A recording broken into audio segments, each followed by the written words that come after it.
I don't know if they're still doing this, and I don't know if it was other companies that did this, but the company I was in, which is Alpha Company at the time, which was run by a bunch of fucking assholes, well, they would fucking handcuff you to the fucking mower, and then, you know, they would drop you off at a pickup truck, tell you to fucking mow the area, and if you ran out of fucking gas, you had to walk back with the fucking lawnmower chained to your fucking wrist to get gas, walk back, and then finish fucking mowing.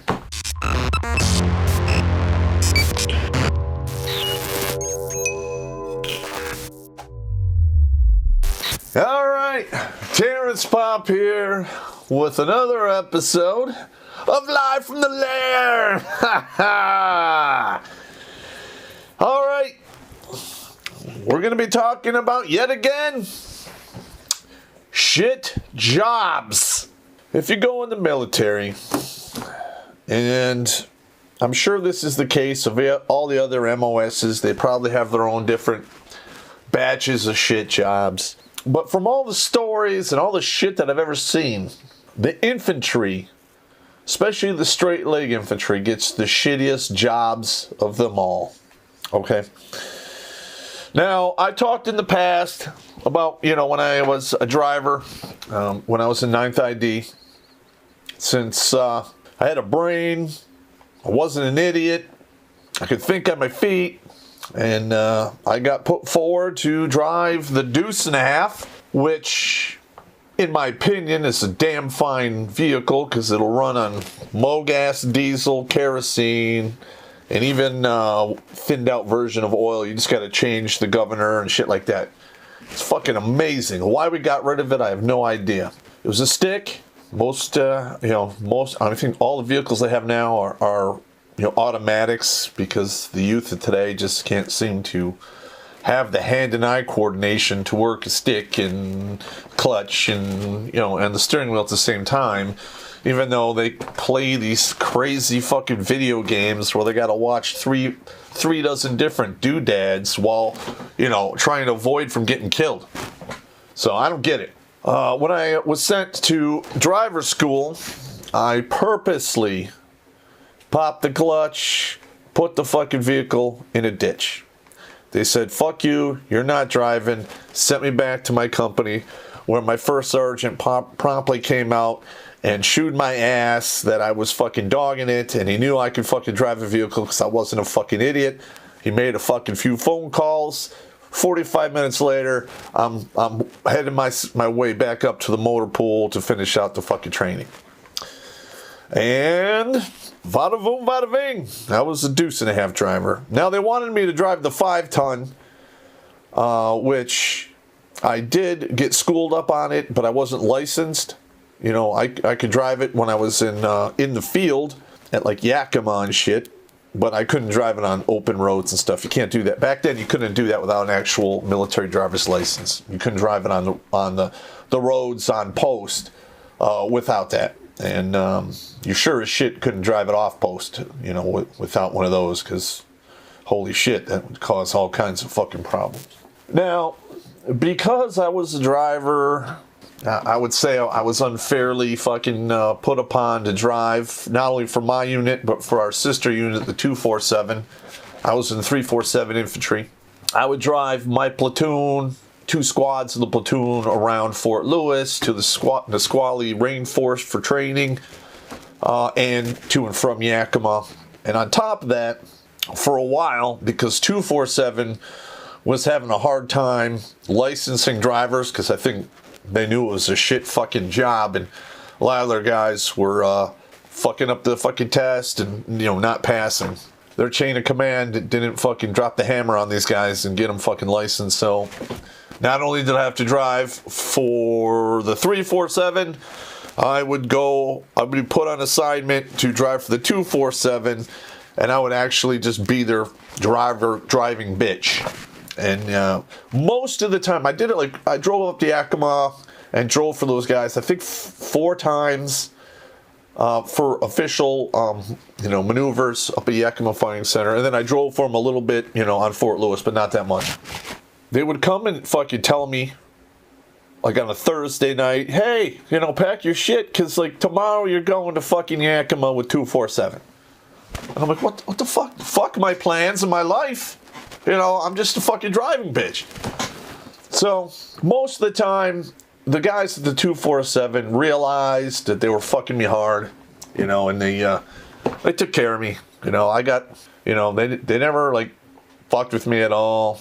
If there was like NBC drills, I didn't have to partake. I just sat in the vehicle. I got to go eat chow first. If they needed to go do some like running around in the town or back at the main post at Yakima, they would always send me. So you got to break up the monotony. The worst thing about being a driver of the Deuce and a Half was the winter. The winter fucking sucked, especially up at Yakima, because that shit got cold, windy, and it sucked fucking balls. All right, there was a few times where I would not even turn the fucking vehicle off. I would roll the windows up, turn the heat on, do my best to sleep in there, because 20 below with 50 mile an hour winds is enough to fuck anybody up. All right, that's not even cool. So that really sucked. And then there was that time where I saw that guy get run over by a track, and he was in a sleeping bag, and that shit was fucked up. And and the worst thing about it is I had recognized that there was a fucked up situation going on. And, I brought it to a couple guys' attention, and since, I was a PFC at the time, fuck that guy, and, some dude fucking paid the ultimate price, and that fucking sucked. Zuck the cuck drinks water like a duck, but he also drinks your data. So tell him and Google to shove your data up their schwing-schwangs by downloading the Brave browser. It's free, blocks online advertising, and protects your privacy and data from evil tech companies. You only see ads if you want to see them, and you get cryptocurrency for your attention. Don't let Zuck use you to make a buck. Download Brave by clicking on the link down below. This was prone to happen back when you were in garrison, especially if you were an asshole. You get picked for mowing the grass. All right, we had a big parade field. It was huge.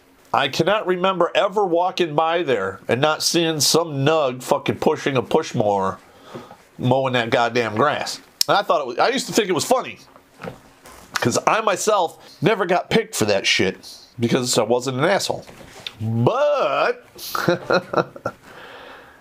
in Ranger School, I got recycled, and instead of keeping me at Dugway, Utah, they sent me back to Benning. And I was back at Benning for almost 3 weeks before we picked up the next class. Why there was a huge gap, I don't know. When I came back, the very first morning, I didn't really think anything of it. We fell in, we did fucking PT, which was fucking weak because we were all starving and fucked up.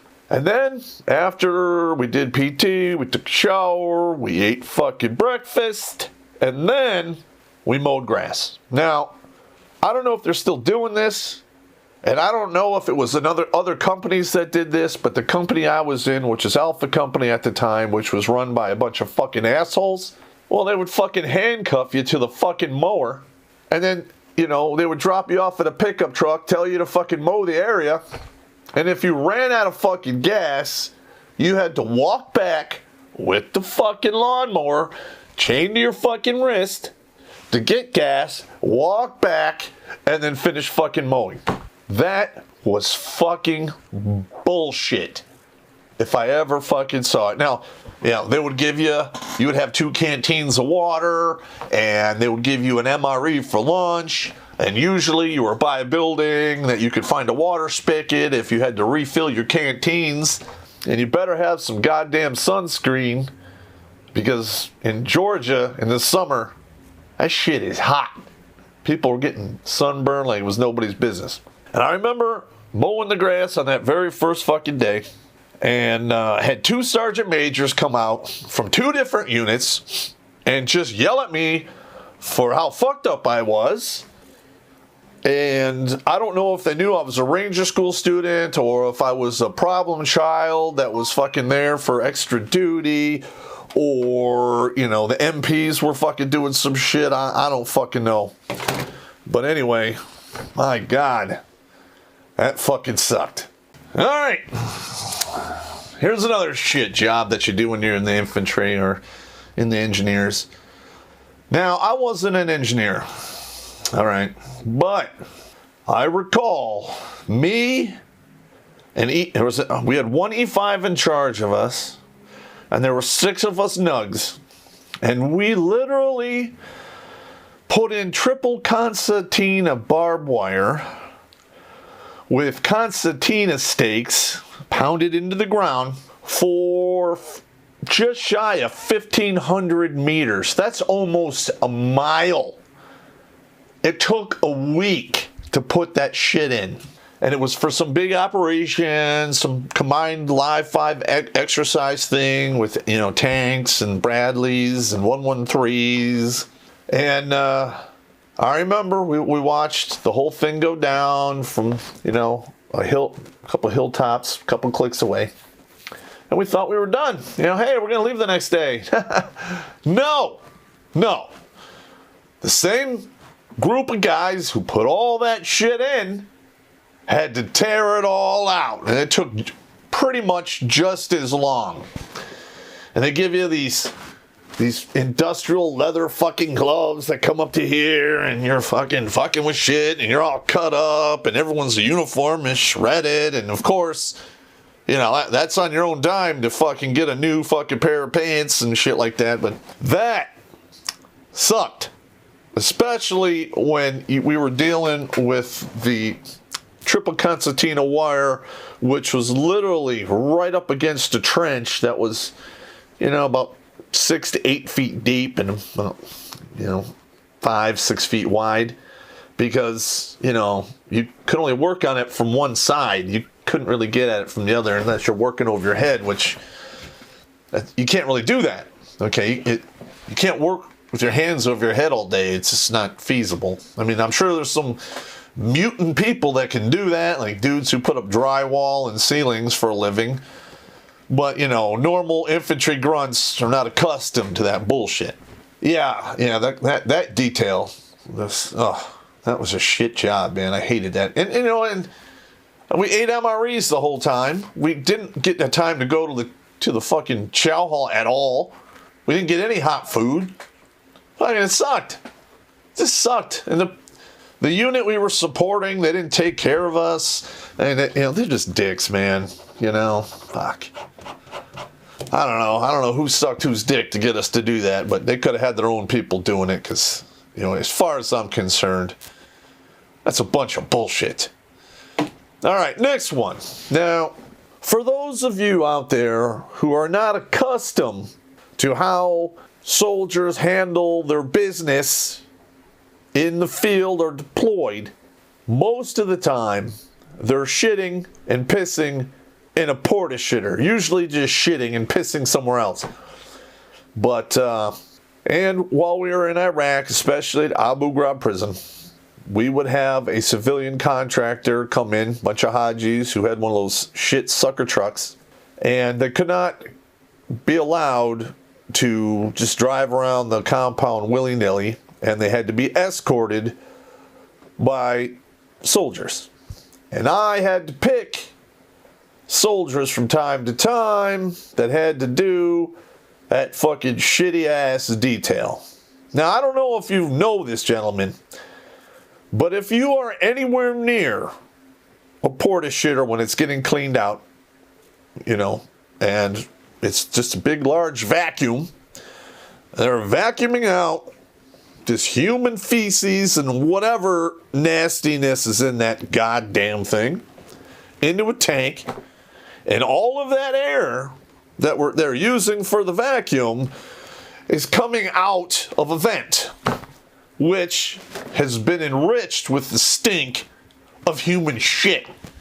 So it was not uncommon for a soldier to be in the wrong place at the wrong time and get hit with a plume of this ungodly stank and have him throw up almost on the spot.